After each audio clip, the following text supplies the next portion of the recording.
এই ভিডিওতে আমরা দূরত্ব, গতিবেগ এবং সময় সংক্রান্ত একটি গুরুত্বপূর্ণ সমস্যার সমাধান করব।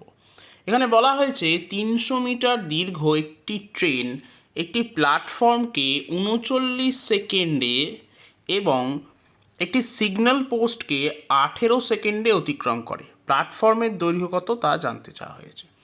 এখন কোনো ট্রেনের কোনো প্ল্যাটফর্মকে অতিক্রম করার অর্থ হলো প্ল্যাটফর্মের দৈর্ঘ্য প্লাস নিজের দৈর্ঘ্য যাওয়া, এবং সিগন্যাল পোস্টকে অতিক্রম করার অর্থ হলো তার নিজের দৈর্ঘ্যকেই অতিক্রম করা।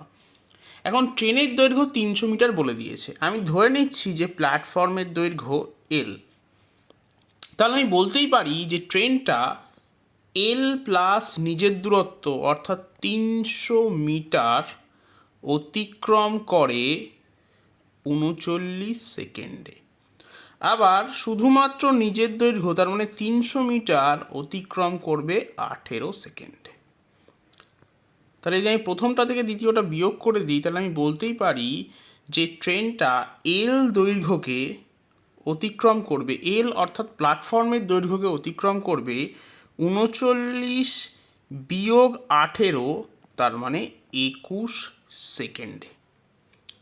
এখন ট্রেনটি যেহেতু ৩০০ মিটার যাচ্ছে ১৮ সেকেন্ডে, তাহলে ট্রেনের গতিবেগ হবে ৩০০ ভাগ ১৮ এত মিটার পার সেকেন্ড। তাহলে ট্রেনটি ২১ সেকেন্ডে অতিক্রম করবে, এটা ইন্টু ২১ এত মিটার, এবং এটাই হবে প্ল্যাটফর্মের দৈর্ঘ্য। কারণ প্ল্যাটফর্মের দৈর্ঘ্য এলকে অতিক্রম করতে ট্রেনটির সময় লাগছে ২১ সেকেন্ড।